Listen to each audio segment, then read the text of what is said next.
So చెప్పండి అన్న, ఎట్లా వస్తారంటే కవిత గారిని సస్పెండ్ చేయడం బీఆర్ఎస్ పార్టీని చేయమని? బీఆర్ఎస్ పార్టీ తన తన గుంత తానే దవ్వుకుంది. ఈరోజు అక్కని సస్పెండ్ చేసి ఏ ఎలక్షన్ పోయినా గెలవదు. తలకాయ లేని మొండేవి ఇప్పుడు బీఆర్ఎస్ పార్టీ. అక్క లేనిది పార్టీని ఊహించలేరు ఎవరు తెలంగాణ ప్రజలు. ఎందుకంటే ఏదో అక్క నిన్న మొన్న రాలేదండి పార్టీలకి. ఇప్పుడే చెప్పారు మీ పత్రికా ముఖంగా, నాన్నగారు చేయి పట్టుకొని ఏలు పట్టుకొని నేను ఓనమాలు దిద్దిన, నాన్నగారు చేయి పట్టుకొని నేను వచ్చి ఉద్యమంలో పాల్గొన్నా. 20 ఏళ్ళ నుంచి ఉద్యమంలో ఉన్న ఒక మహిళ, ఒక ఆడపడుచు, తెలంగాణ ఆడపడుచు ప్లస్ బాపు వాళ్ళ బిడ్డే, ఆమెకు తీరని అన్యాయం జరిగింది. ఎందుకు జరిగింది అన్యాయం తెలుసా? తెలంగాణ ఉద్యమకారుల గురించి, అన్యాయం జరిగిన ఉద్యమకారుల గురించి ఈరోజు మాట్లాడినందుకు, అన్యాయం జరుగుతుందని మాట్లాడినందుకు, ఈరోజు ఆమెను ప్రశ్నించినందుకు ఆమెను సస్పెండ్ చేయించారు. ఈ హరీష్ రావు, సంతోష్ రావు అనే దొంగలు, ఈ దొంగలు 1000 కోట్ల కుంభకోణం చేశారు. అది బయట పెడుతుంది అక్క. ఇది కేసీఆర్ గారికి తెలియదు. ఎందుకు తెలియదు అంటే వీళ్ళే పక్కన ఉంటారు కదా, తెలియజేయాలని వచ్చిన వాళ్ళని రానియరు కాబట్టి ఆయనకు తెలియదు. హరితహారం కుంభకోణం చేసిండు ఎవరు? సంతోష్ రావు. మళ్ళీ అది బయటకు ఎందుకు తీస్తలేడు రేవంత్ రెడ్డి? ఆయన కూడా ముట్ట చెప్పారు, ఆయన కాళ్ళు మొక్కిరు ఇద్దరు కలిసి. ఎప్పుడు వెళ్ళ నీకు అందుబాటులో ఉంటాం, ఎప్పుడైనా సీట్లు ఇట్లు తక్కువ ఉంటే మేము తెచ్చిస్తాము అన్నాడు. ఆయన ఏం చెప్పిండు?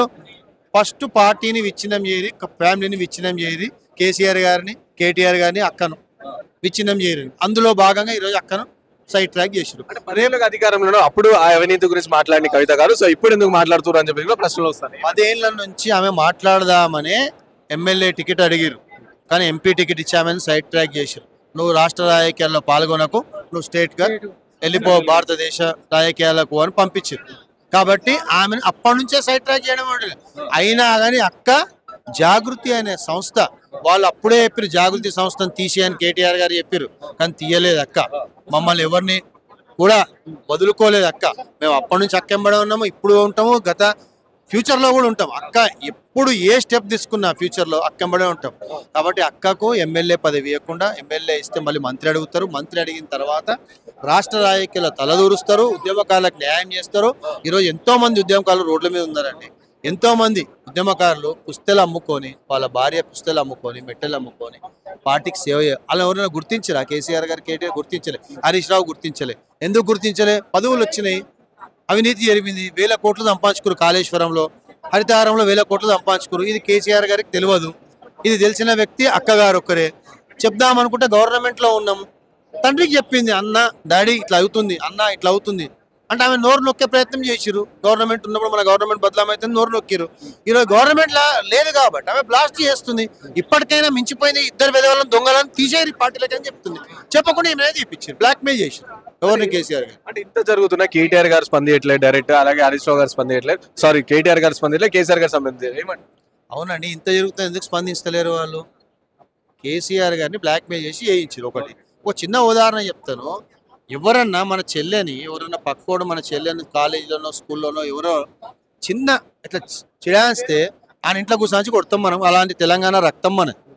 అలాంటిది సొంత సిస్టర్ను, కేటీఆర్ గారి సిస్టరు పక్కన పెడదాం రాజకీయాలు, నీ సొంత సిస్టర్, నీ రక్త సంబంధికురాలు, ఆ తీర్మానం మళ్ళీ గారు ఇష్టం వచ్చిన ఫాల్తూ మాటలు మాట్లాడాడు. పక్కన పెట్టేసి జెండాను కండువను పక్కన పెట్టి నా చెల్లెలు రక్త సంబంధం ఏమన్నావు అని గల్లా పట్టుకొని గుసాంచే దమ్ము లేదా నీకు? ధైర్యం లేదా? అసలు ధైర్యం లేదు, దమ్ము లేదు, సిమ్ము లేదా? కనీసం ట్విట్ చేయలేదు ఒకటి, కనీసం ఒక పత్రికా ముఖంగా నేను ఖండిస్తున్నా ఈ అన్పార్లమెంటరీ లాంగ్వేజ్ అని చెప్పలేదు. ఏం మనిషి అండి? అంటే రాజకీయానికి విలువనిస్తున్నావు, రక్త సంబంధం విలువనిస్తున్నారు. ఇది గ్రహిస్తున్నారు ప్రజలు, తెలంగాణ ప్రజలు గ్రహిస్తున్నారు. ముఖ్యంగా ఆడబిడ్డలు, తెలంగాణ ఆడబిడ్డలు ఎంత గ్రహిస్తున్నారు. రేపు కుక్క కాడుకు చెప్పుదేమో అన్నట్టు బీఆర్ఎస్కి ఎవడు ఓటు వేయరు.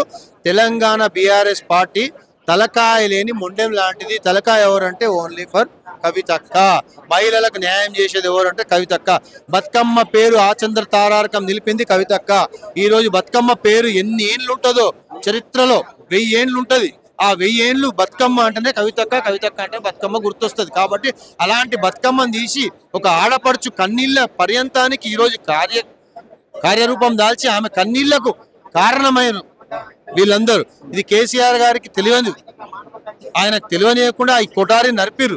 ఆయనకు నిజం ఈ రోజు కాకుండా రేపు తెలుస్తుంది. ఈ ఇద్దరు దొంగలను నోకేస్తారు బయటికి. అక్క హక్కున చేర్చుకుంటారు. ఎప్పటికైనా రక్త సంబంధం ఒకటే అండి. ఇయ్యాల కాకుండా 10 ఏళ్ళకైనా రక్త సంబంధము DNA పిలుస్తుంది. వాళ్ళందరూ ఒక్కటైతారు. ఆ ఒక్కటయ్యే తరుణం కోసం మేము ఎదురు చూస్తాం కూడా. ఆ ఒక్కటయ్యే తరుణం అతి త్వరలోనే రాబోతుంది. అంటే ఇదంతా పరిణామాలు చూసుకుంటే సో కవిత గారు సో ఇటు కాంగ్రెస్ పార్టీలో చేరుతారు, కొంతమంది ఎమ్మెల్యేలు వాళ్ళతో ఉన్నారు అని చెప్పి ప్రచారం జరుగుతుంది చాలా సందర్భాలు. సేమ్ చెప్తారు ఆ ప్రచారం. కాంగ్రెస్ పార్టీలో చేరరు. ఒకటి మాత్రం నిజము, ఆ పోయిన 10 మంది ఎమ్మెల్యేలు అక్కగారి దగ్గరికి ఈ రోజు అక్కగారు పిలిస్తే అక్కగారికి రావడానికి సిద్ధంగా ఉన్నారు. వాళ్ళే కాదు, ఎక్స్ ఎమ్మెల్యేలు కూడా ఉన్నారు, ఎక్స్ చైర్మన్లు. ఉద్యమకారులు అయితే ఒక్క కాలు మీద నిలబడరు. ఎప్పుడు అక్క పిలిస్తే అప్పుడు మేము వచ్చేస్తాం. అక్క ఎజెండాను ప్రకటించగానే, అక్క నిర్ణయం ప్రకటించగానే ఫ్యూచర్ లో అందరు మేధావులతో కూర్చొని మాట్లాడి ఆమె భవిష్యత్ కార్యాచరణ నిర్ణయిస్తారు. ఆ భవిష్యత్ కార్యాచరణ నిర్ణయించిన ఒక్క క్షణంలోనే లక్షలాదిగా మంది వచ్చి తరలిస్తారు. ఈ జాగ మొత్తం సరిపోదు. ఇది జగమెరిగిన సత్యం. ఇది మీరు కూడా చూస్తారు. అక్క గారు ఉద్యమకారులకు పెద్ద పీట వేస్తారు. ఉద్యమకారులకు చాలా అంటే చాలా బీసీలకు బహుజనులకు పెద్దపీట వేస్తారు. కాబట్టి అక్క గారిని జీర్ణించుకోలేక ఈరోజు సైడ్ ట్రాక్ చేస్తారు. అంటే ఇక్కడ ఇదే పరిణామం అంటే ఏపీ పాలిటిక్స్ తో కంపేర్ చేస్తూ సో ఆడ కూడా జగన్ కి వైఎస్ షర్మిల గారు సస్పెండ్, వైఎస్ షర్మిల గారు బయటకు వచ్చి ఇంత కూడా పని. సో ఇక్కడ కూడా తెలంగాణలో కూడా కవిత గారు మరో షర్మిల కాబోతారా అని చెప్పి ప్రశ్నలు వస్తున్నాయి. ఏమంటారు? ఇప్పుడు షర్మిల గారు అక్క గారు అంటే నక్కకు నాగలోకానికి ఉన్నంత ఫరక్ ఉంది. షర్మిల గారు ఎక్కడ, అక్క ఎక్కడ అండి? అక్కకు షర్మిల గారికి అసలు గోటితో సమానం. అక్కతో పోల్చలేము. ఒకటి. రెండోది, అక్కడ వాళ్ళ డాడీ లేడు, వైఎస్ రాజశేఖర రెడ్డి గారు. జగన్ మొత్తం అనగదొక్కిన తల్లిని చెల్లేదు.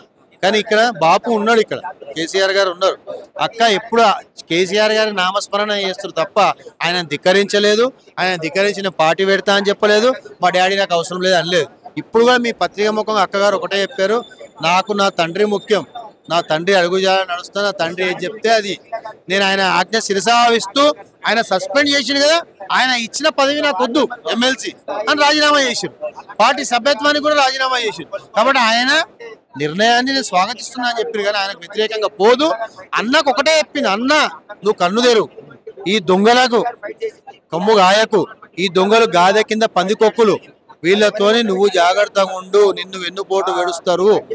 డాడీకి ఏమైనా అపాయం చేయగల, ఫామ్ హౌస్ ఒక్కడే ఉంటాడు, ఆయనకి ఏమైనా అపాయం చేయగల. అక్క అహోరాత్రాలు నిద్ర లేకుండా ఆమె భయపడుతుంది, డాడీకి ఏమన్నా అవుతుందేమో అని.